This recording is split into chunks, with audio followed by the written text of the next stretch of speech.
Stave 3, the second of the three spirits.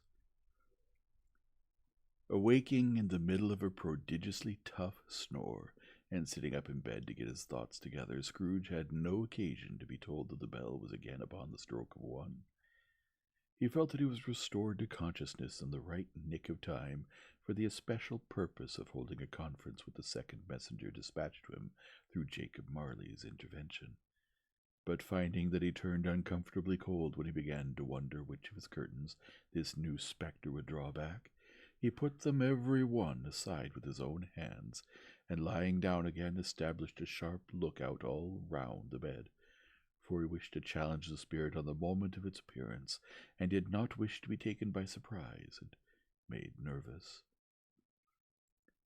Gentlemen of the free and easy sort, who plume themselves on being acquainted with a move or two, and being unusually equal to the time of day, express the wide range of their capacity for adventure by observing that they are good for anything from pitch and toss to manslaughter, between which extremes, no doubt, there lies a tolerably wide and comprehensive range of subjects. Without venturing for Scrooge quite as heartily as this, I don't mind calling on you to believe that he was ready for a good broad field of strange appearances, and that nothing between a baby and a rhinoceros would have astonished him very much. Now, being prepared for almost anything, he was not by any means prepared for nothing, and consequently when the bell struck 1, and no shape appeared, he was taken with a violent fit of trembling. 5 minutes, 10 minutes, a quarter of an hour went by, yet nothing came. All this time he lay upon his bed, the very core and centre of a blaze of ruddy light, which streamed upon it when the clock proclaimed the hour, and which, being only light, was more alarming than a dozen ghosts, as he was powerless to make out what it meant, or would be at, and was sometimes apprehensive that he might be, at that very moment, an interesting case of spontaneous combustion, without having the consolation of knowing it. At last, however, he began to think, as you or I would have thought at first, for it is always the person not in the predicament who knows what ought to have been done in it, and would unquestionably have done it too. At last, I say, he began to think that the source and secret of this ghostly light might be in the adjoining room, from whence, on further tracing it, it seemed to shine. This idea taking full possession of his mind, he got up softly, and shuffled in his slippers to the door. The moment Scrooge's hand was on the lock, a strange voice called him by his name and bade him enter. He obeyed. It was his own room, there was no doubt about that, but it had undergone a surprising transformation. The walls and ceiling were so hung with living green that it looked a perfect grove, from every part of which bright gleaming berries glistened. The crisp leaves of holly, mistletoe, and ivy reflected back the light, as if so many little mirrors had been scattered there, and such a mighty blaze went roaring up the chimney as that dull petrification of a hearth had never known in Scrooge's time, or Marley's, or for many and many a winter season gone. Heaped up on the floor to form a kind of throne were turkeys, geese, game, poultry, brawn, great joints of meat, suckling pigs, long wreaths of sausages, mince pies, plum puddings, barrels of oysters, red-hot chestnuts, cherry-cheeked apples, juicy oranges, luscious pears, immense twelfth cakes, and seething bowls of punch that made the chamber dim with their delicious steam. In easy state upon this couch there sat a jolly giant, glorious to see, who bore a glowing torch in shape not unlike Plenty's horn, and held it up, high up, to shed its light on Scrooge as he came peeping round the door. "Come in," exclaimed the ghost. "Come in, and know me better, man." Scrooge entered timidly, and hung his head before this spirit. He was not the dogged Scrooge he had been, and though the spirit's eyes were clear and kind, he did not like to meet them. "I am the ghost of Christmas present," said the spirit. "Look upon me." Scrooge reverently did so. It was clothed in one simple green robe or mantle, bordered with white fur.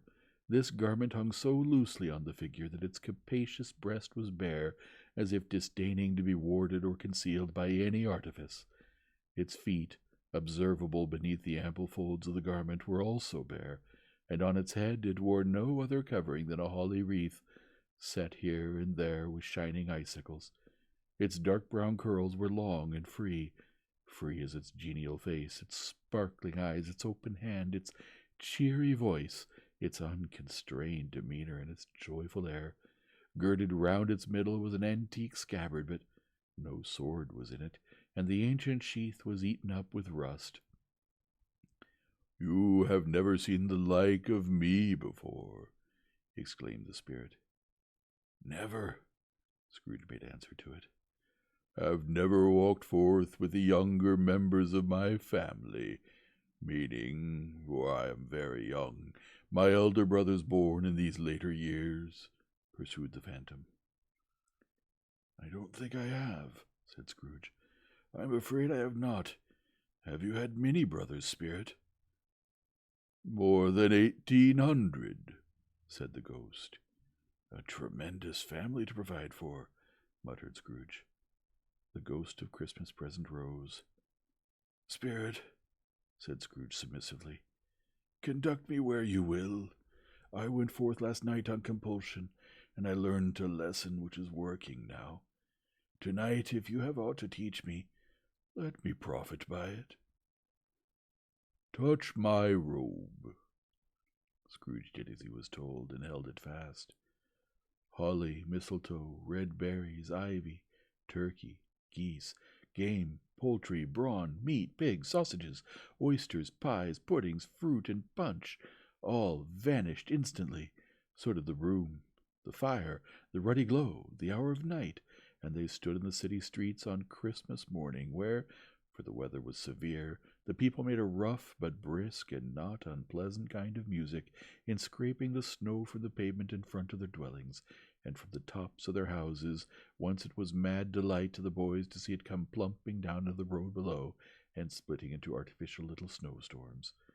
The house fronts looked black enough, and the windows blacker, contrasting with the smooth white sheet of snow upon the roofs, and with the dirtier snow upon the ground, which last deposit had been ploughed up in deep furrows by the heavy wheels of carts and wagons.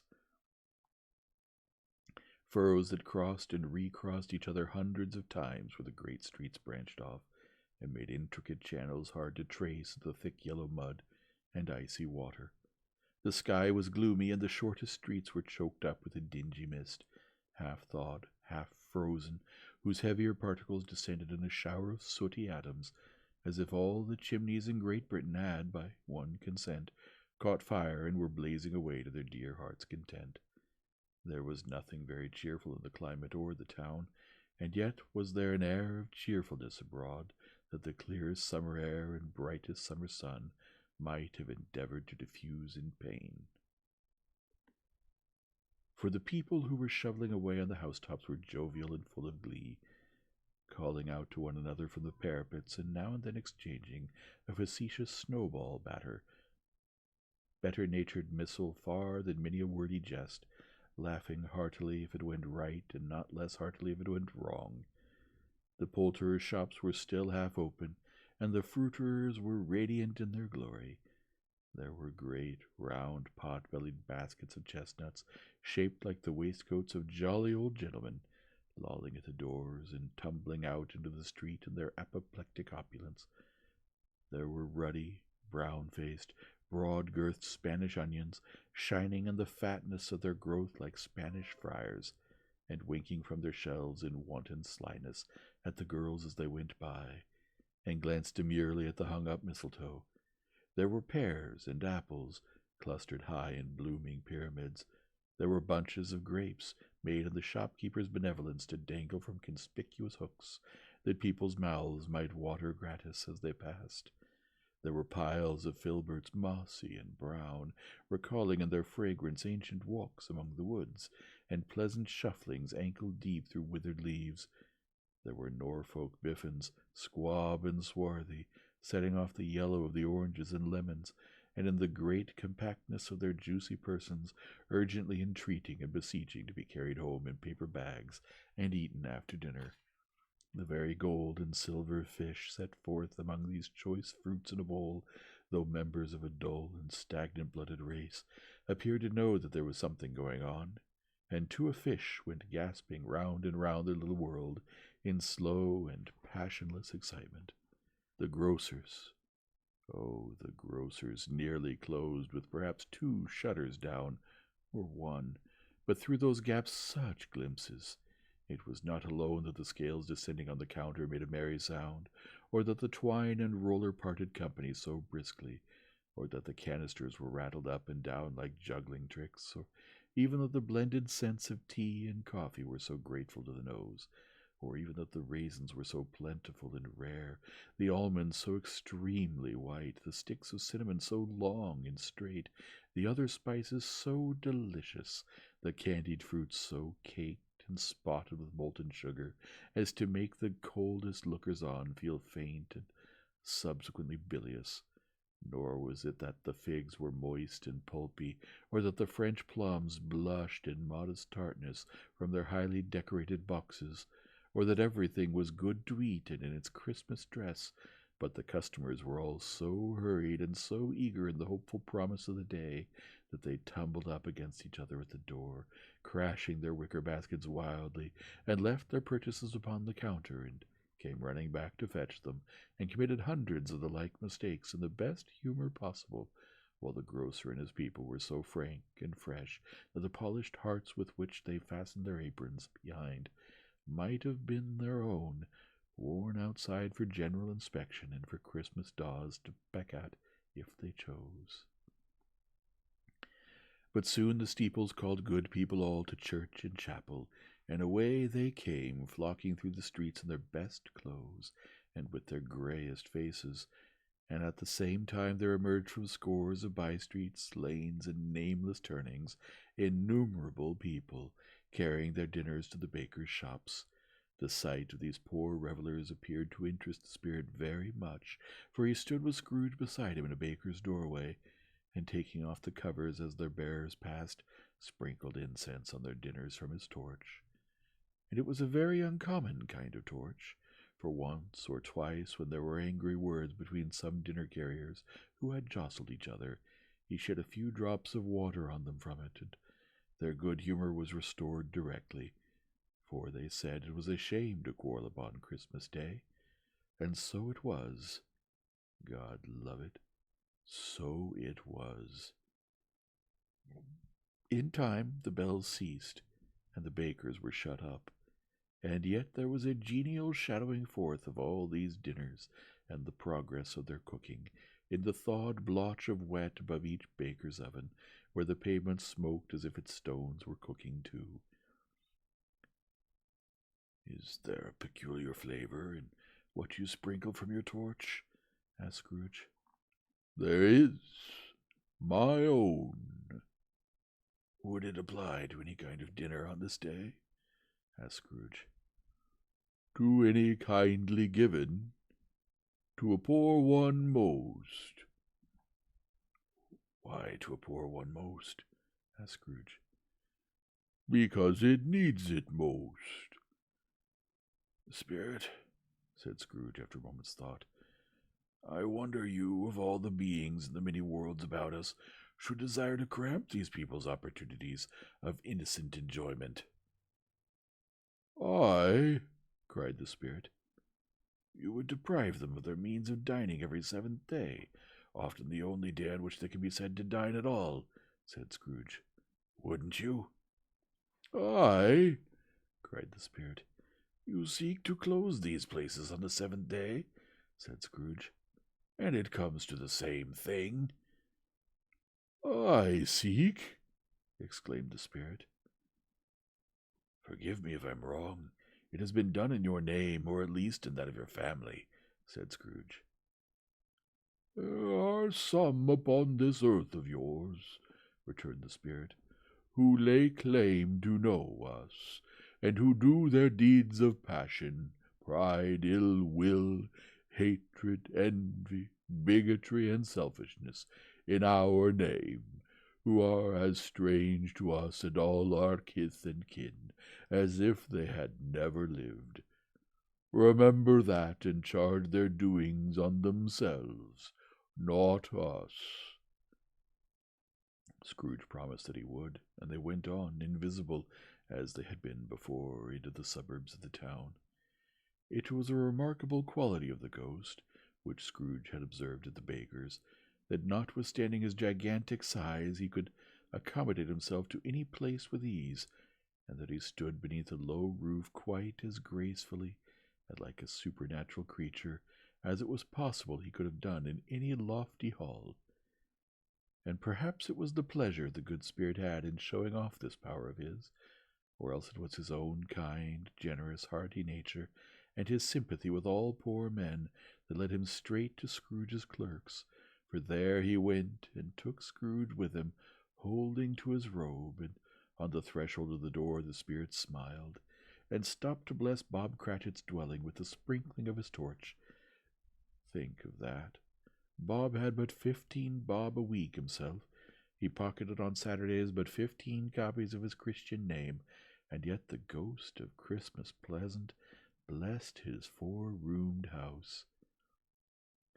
Then up rose Mrs. Cratchit, Cratchit's wife, dressed out but poorly in a twice-turned gown, but brave in ribbons, which are cheap and make a goodly show for 6 pence, and she laid the cloth, assisted by Belinda Cratchit, second of her daughters, also brave in ribbons, while Master Peter Cratchit plunged a fork into a saucepan of potatoes, and getting the corners of his monstrous shirt-collar, Bob's private property, conferred upon his son and heir in honor of the day, into his mouth, rejoiced to find himself so gallantly attired, and yearned to show his linen in the fashionable parks.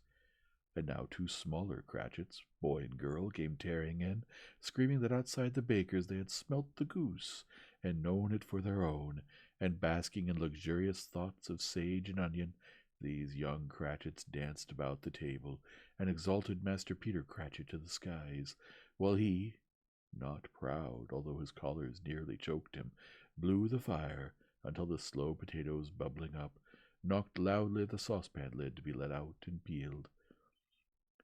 "What has ever got your precious father, then?" said Mrs. Cratchit. "And your brother, Tiny Tim? And Martha warn't as late last Christmas Day by half an hour?" "Here's Martha, mother," said a girl, appearing as she spoke. "Here's Martha, mother," cried the 2 young Cratchits. "Hurrah, there's such a goose, Martha!" "Why, bless your heart alive, my dear, how late are you?" said Mrs. Cratchit, kissing her a dozen times, and taking off her shawl and bonnet for her with officious zeal. "We'd a deal of work to finish up last night," replied the girl, "and had to clear away this morning, mother." "Well, never mind so long as you're come," said Mrs. Cratchit. "Sit ye down before the fire, my dear, and have a warm. Lord bless ye." "No, no, there's father coming," cried the 2 young Cratchits, who were everywhere at once. "Hide, Martha, hide!" So Martha hid herself, and in came little Bob, the father, with at least 3 feet of comforter exclusive of the fringe, hanging down before him, and his threadbare clothes darned up and brushed to look seasonable, and Tiny Tim upon his shoulder. Alas for Tiny Tim, he bore a little crutch, and had his limbs supported by an iron frame. "Why, where's our Martha?" cried Bob Cratchit, looking round. "Not coming," said Mrs. Cratchit.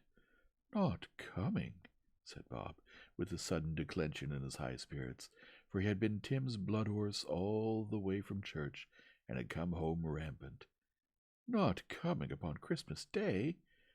Martha didn't like to see him disappointed, if it were only in joke, so she came out prematurely from behind the closet door, and ran into his arms, while the 2 young Cratchits hustled Tiny Tim, and bore him off into the wash-house, that he might hear the pudding singing in the copper. "And how did little Tim behave?" asked Mrs. Cratchit, when she had rallied Bob on his credulity, and Bob had hugged his daughter to his heart's content. "As good as gold," said Bob, "and better. Somehow he gets thoughtful sitting by himself so much, and thinks the strangest things you've ever heard. He told me, coming home, that he hoped the people saw him in church because he was a cripple, and it might be pleasant to them to remember upon Christmas Day, who made lame beggars walk and blind men see. Bob's voice was tremulous when he told them this, and trembled more when he said that Tiny Tim was growing strong and hearty.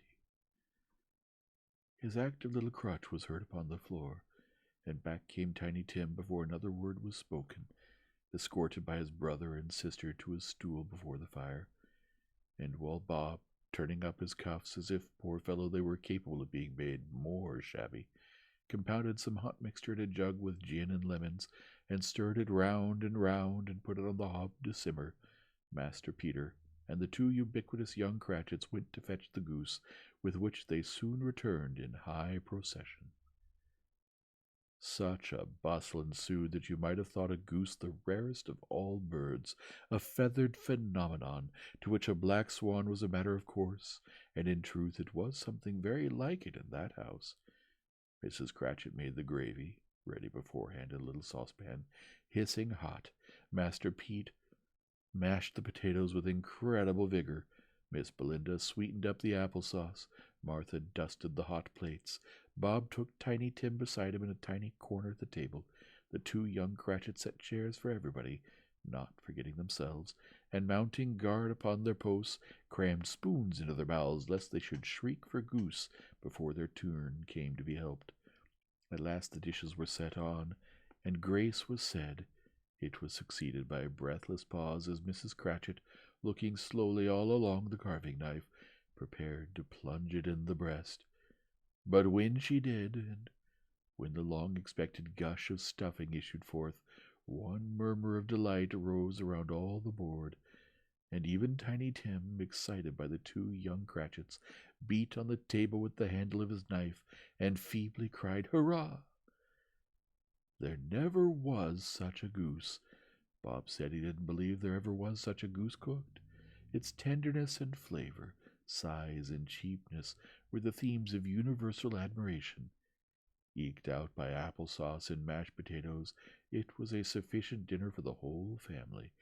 Indeed, as Mrs. Cratchit said with great delight, surveying one small atom of a bone upon the dish, they hadn't ate it all at last, yet every one had had enough, and the youngest Cratchits in particular were steeped in sage and onion to the brows.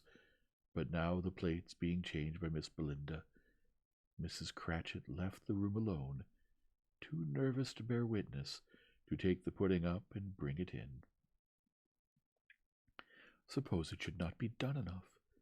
Suppose it should break in turning out? Suppose somebody should have got over the wall of the backyard and stolen it while they were merry with the goose? A supposition at which the two young Cratchits became livid.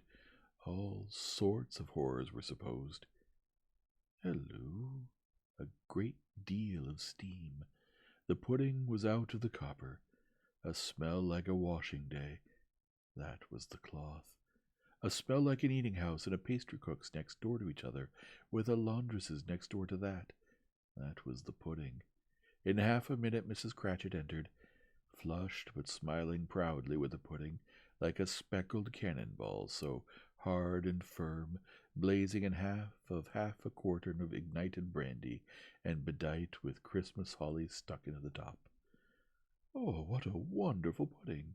Bob Cratchit said, and calmly, too, that he regarded it as the greatest success achieved by Mrs. Cratchit since their marriage. Mrs. Cratchit said that now the weight was off her mind, she would confess she had had her doubts about the quantity of flour.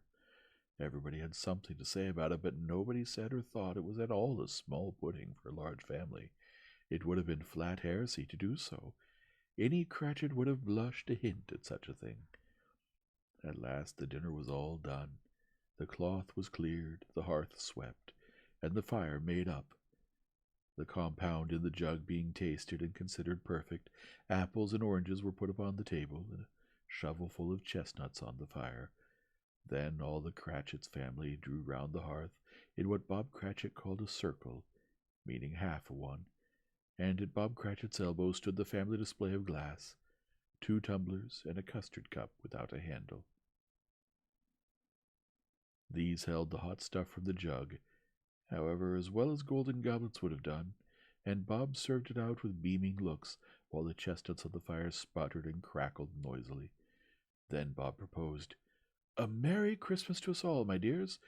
God bless us," which the all family re-echoed. "God bless us, every one," said Tiny Tim, the last of all. He sat very close to his father's side upon his little stool. Bob held his withered little hand in his, as if he loved the child and wished to keep him by his side, and dreaded that he might be taken from him. "Spirit," said Scrooge with an interest he had never felt before, "tell me if Tiny Tim will live."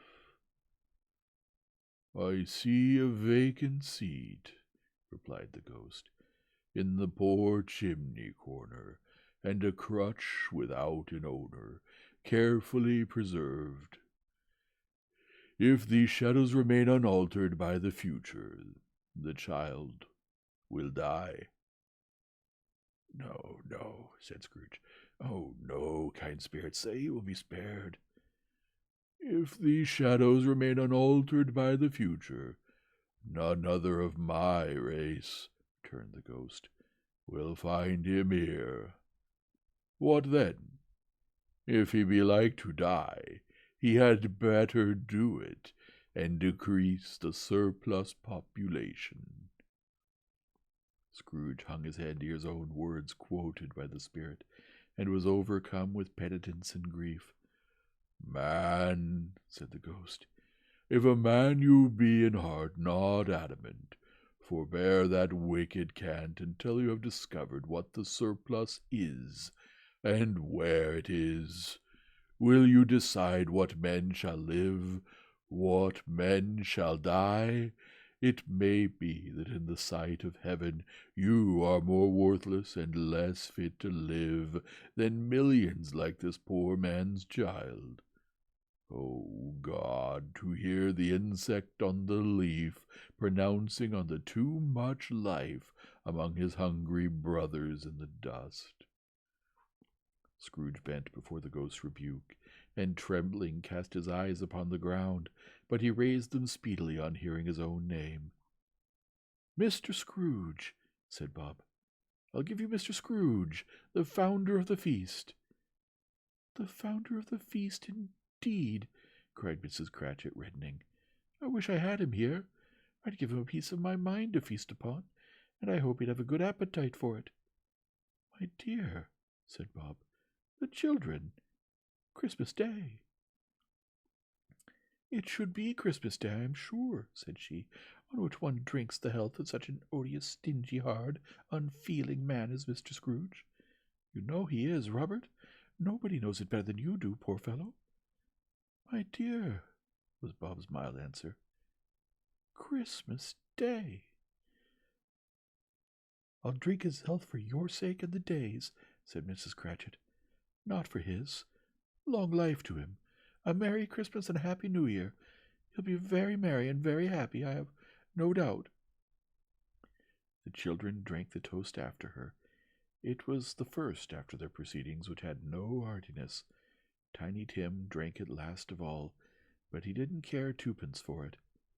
Scrooge was the ogre of the family.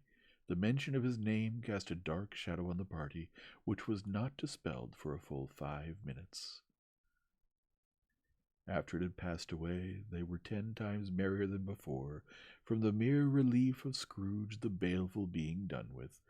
Bob Cratchit told them how he had a situation in his eyes for Master Peter, which would bring in, if obtained, full 5 and 6 weekly. The 2 young Cratchits laughed tremendously at the idea of Peter's being a man of business, and Peter himself looked thoughtfully at the fire from between his collars, as if he were deliberating what particular investments he should favor when he came into the receipt of that bewildering income.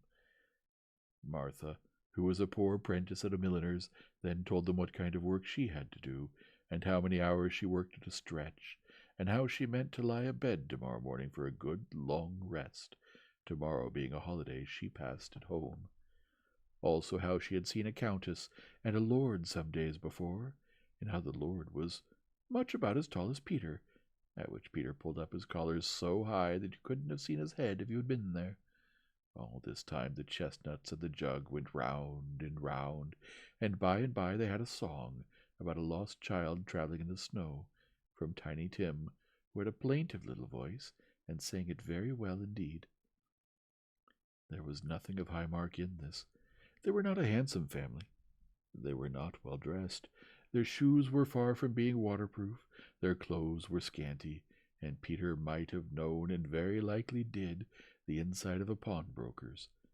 But they were happy, grateful, pleased with one another, and contented with the time, and when they faded and looked happier yet in the bright sprinklings of the Spirit's torch at parting, Scrooge had his eye upon them, and especially on Tiny Tim, until the last. By this time it was getting dark, and snowing pretty heavily, and as Scrooge and the Spirit went along the streets, the brightness of the roaring fires in the kitchens, parlors, and all sorts of rooms was wonderful. Here the flickering of the blaze showed preparations for a cozy dinner, with hot plates baking through and through before the fire, and deep red curtains ready to be drawn to shut out cold and darkness. There all the children of the house were running out into the snow to meet their married sisters, brothers, cousins, uncles, aunts, and be the first to greet them. Here again were shadows on the window blind of guests assembling, and there a group of handsome girls, all hooded and fur-booted, and all chattering at once, tripped lightly off to some near neighbor's house, where, woe upon the single man who saw them enter, artful witches, well they knew it, in a glow. But if you had judged from the numbers of people on their way to friendly gatherings, you might have thought that no one was at home to give them welcome when they got there, instead of every house expecting company, and piling up its fires half chimney high. Blessings on it, how the ghost exulted, how it bared its breadth of breast, and opened its capacious palm, and floated on, outpouring with a generous hand its bright and harmless mirth on everything within its reach. The very lamplighter who ran on before, dotting the dusky street with specks of light, and who was dressed to spend the evening somewhere, laughed out loudly as the Spirit passed, though little kenned the lamplighter that he had any company but Christmas. And now, without a word of warning from the ghost, they stood upon a bleak and desert moor, where monstrous masses of rude stone were cast about, as though it were the burial place of giants, and water spread itself wheresoever it listed, or would have done so but for the frost that held it prisoner, and nothing grew but moss and furze and coarse rank grass. Down in the west the setting sun had left a streak of fiery red, which glared upon the desolation for an instant, like a sullen eye, and frowning lower, lower, lower yet, was lost in the thick gloom of darkest night. "What place is this?" asked Scrooge. "The place where miners live, who labor in the bowels of the earth," returned the Spirit. "But they know me. See?" A light shone from the window of the hut, and swiftly they advanced towards it. Passing through the wall of mud and stone, they found a cheerful company assembled round a glowing fire. An old man and woman with their children, and their children's children, and another generation beyond that, all decked out gaily in their holiday attire. The old man, in a voice that seldom rose above the howling of the wind upon the barren waste, was singing them a Christmas song. It had been a very old song when he was a boy, and from time to time they all joined in the chorus. So surely as they raised their voices, the old man got quite blithe and loud, and so surely as they stopped, his vigor sank again. The Spirit did not tarry here, but bade Scrooge hold his robe, and passing on above the moor, sped whither? Not to see. To see! To Scrooge's horror, looking back, he saw the last of the land, a frightful range of rocks behind them, and his ears were deafened by the thundering of water, as it rolled and roared and raged among the dreadful caverns it had worn, and fiercely tried to undermine the earth. Built upon a dismal reef of sunken rocks, some league or so from shore, on which the waters chafed and dashed the wild year through, there stood a solitary lighthouse. Great heaps of seaweed clung to its base, and storm birds, born of the wind, one might suppose, as seaweed of the water, rose and fell about it like the waves they skimmed. But even here 2 men who watched the light had made a fire that through the loophole in the thick stone wall shed out a ray of brightness on the awful sea. Joining their horny hands over the rough table at which they sat, they wished each other Merry Christmas in their can of grog, and one of them, the elder too, with his face all damaged and scarred with hard weather, as the figurehead of an old ship might be, struck up a sturdy song that was like a gale in itself. Again the ghost sped on above the black and heaving sea, on, until, being far away, as he told Scrooge, from any shore, they lighted on a ship. They stood beside the helmsman at the wheel, the lookout in the bow, the officers who had the watch, dark, ghostly figures in their several stations, but every man among them hummed a Christmas tune, or had a Christmas thought, or spoke below his breath to his companion of some bygone Christmas day, with homeward hopes belonging to it, and every man on board, walking or sleeping, good or bad, had had a kinder word for another on that day than on any day in the year, and had shared to some extent in its festivities, and had remembered those he cared for at a distance, and had known that they delighted to remember him.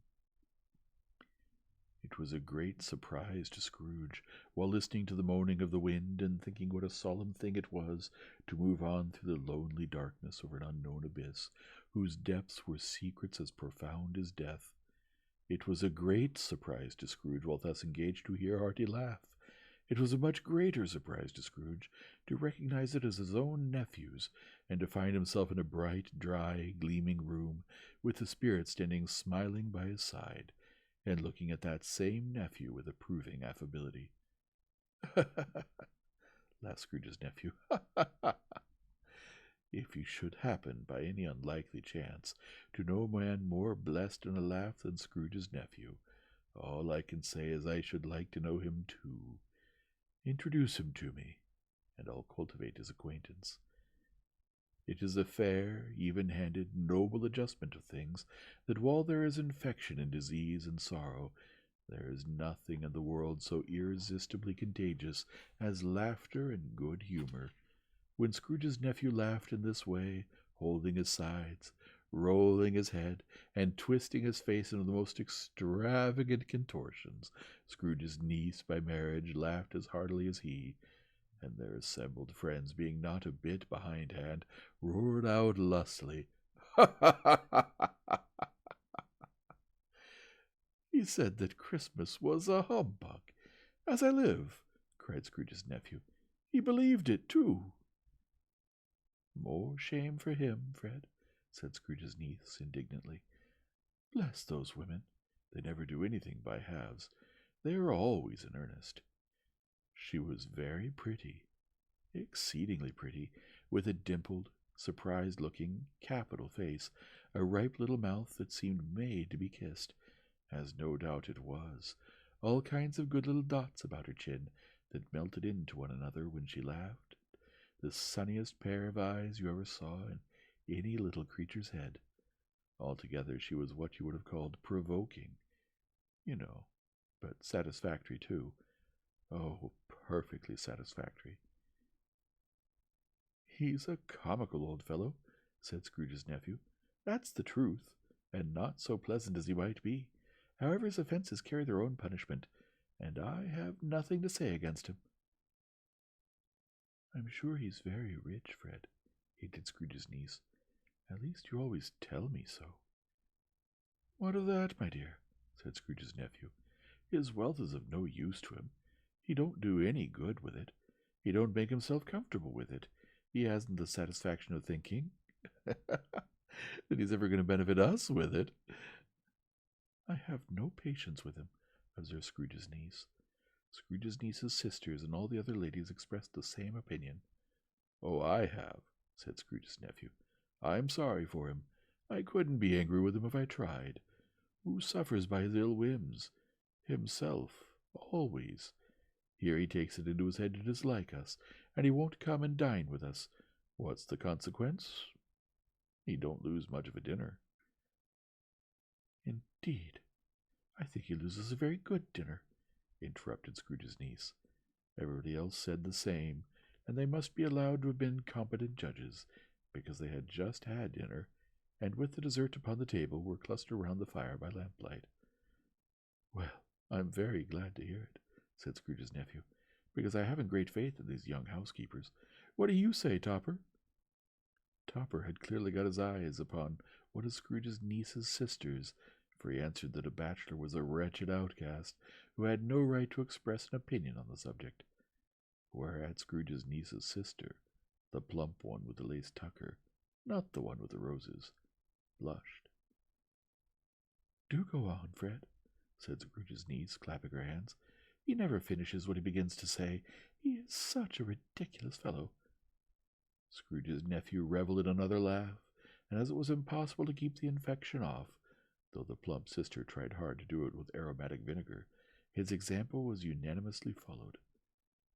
I was only going to say, said Scrooge's nephew, that the consequence of his taking a dislike to us and not making merry with us is, as I think, that he loses some pleasant moments which could do him no harm.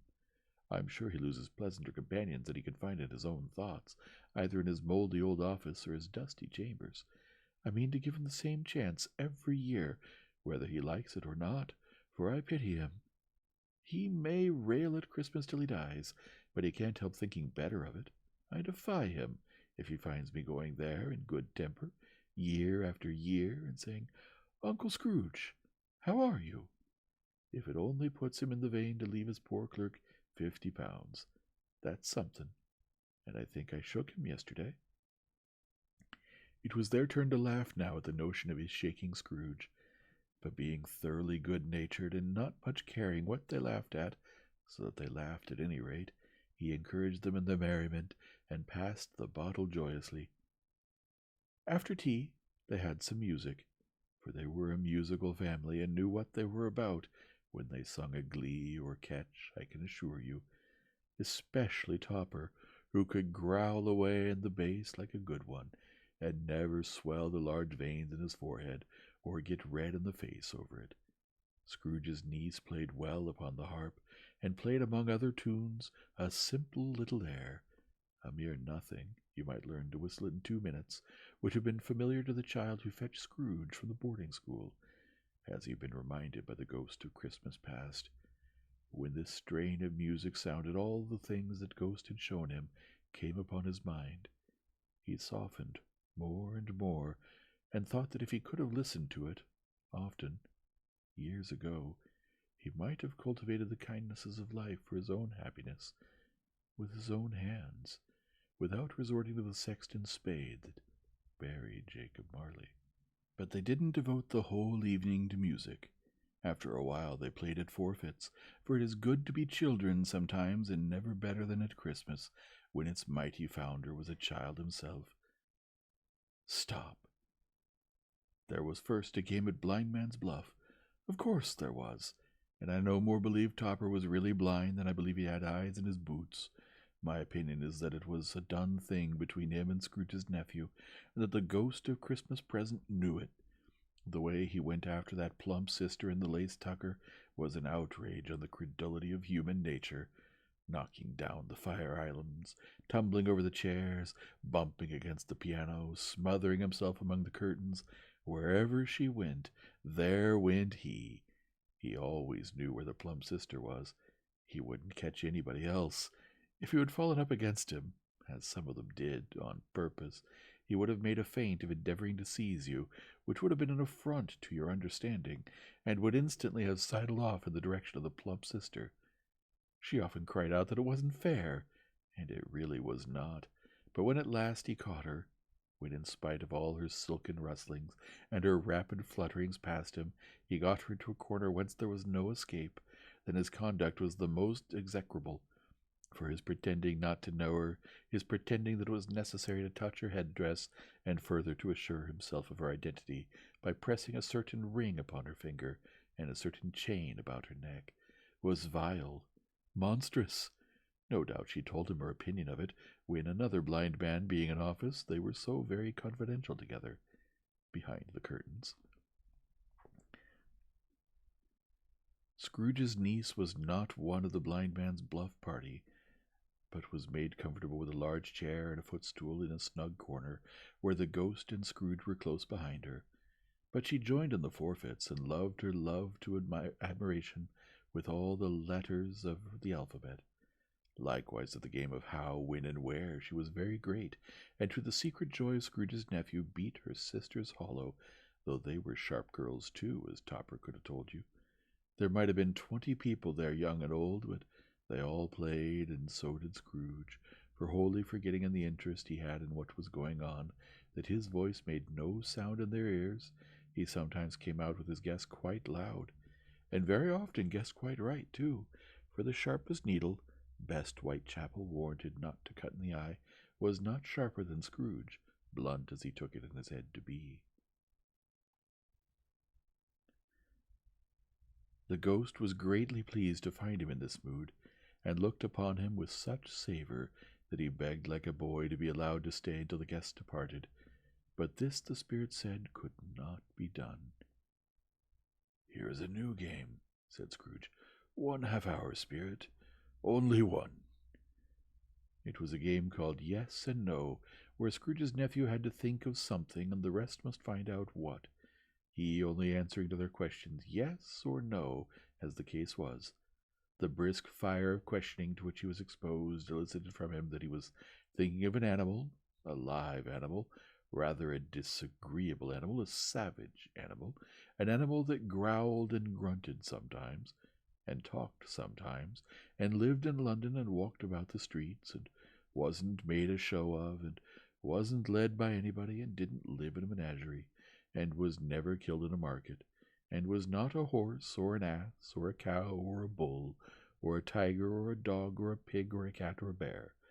At every fresh question that was put to him, his nephew burst into a fresh roar of laughter, and was so inexpressibly tickled that he was obliged to get up off the sofa and stamp. At last the plump sister, falling into a similar state, cried out, "I have found it! I know what it is, Fred. I know what it is." "What is it?" cried Fred. "It's your Uncle Scrooge." Which it certainly was.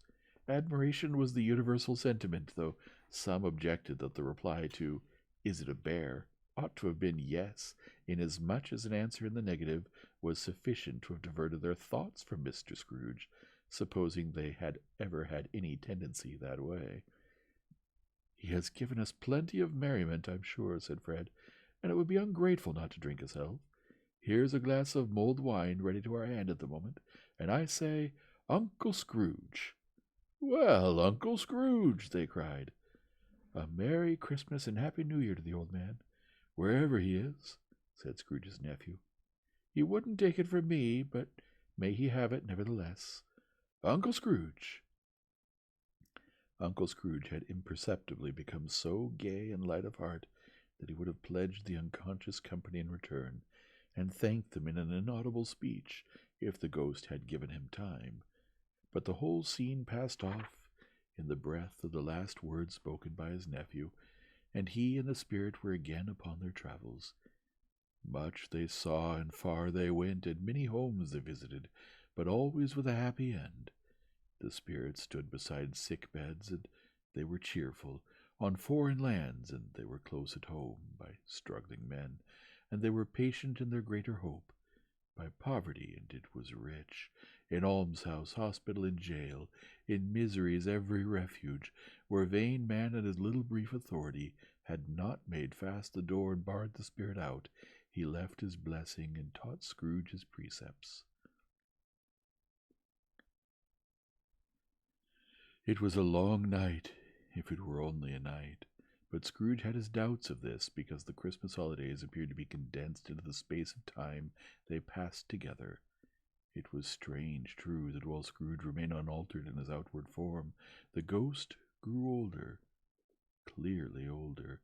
Scrooge had observed this change, but never spoke of it until they left children's 12th night party, when, looking at the spirit as they stood together in an open space, he noticed that its hair was gray. "Are spirits' lives so short?" asked Scrooge. "My life upon this globe is very brief," replied the ghost. It ends tonight. Tonight? Cried Scrooge. Tonight at midnight. Hark! The time is drawing near. The chimes were ringing the 11:15 at that moment. Forgive me if I am not justified in what I ask, said Scrooge, looking intently at the spirit's robe. But I see something strange, and not belonging to yourself, protruding from your skirts. Is it a foot or a claw? It might be a claw, for the flesh there is upon it, was the spirit's sorrowful reply. Look here. From the foldings of its robe it brought 2 children, wretched, abject, frightful, hideous, miserable. They knelt down at its feet and clung upon the outside of its garment. Oh, man, look here, look down here, exclaimed the ghost. They were a boy and girl, yellow, meager, ragged, scowling, wolfish, but prostrate, too, in their humility, where graceful youth should have filled their features out and touched them with its freshest tints. A stale and shriveled hand like that of age had pinched and twisted them and pulled them into shreds. Where angels might have sat enthroned, devils lurked and glared out menacing. No change, no degradation, no perversion of humanity in any grade, through all the mysteries of wonderful creation, had monsters half so horrible and dread. Scrooge started back, appalled. Having them shown to him in this way, he tried to say they were fine children, but the words choked themselves rather than be parties to a lie of such enormous magnitude. Spirit, are they yours? Scrooge could say no more.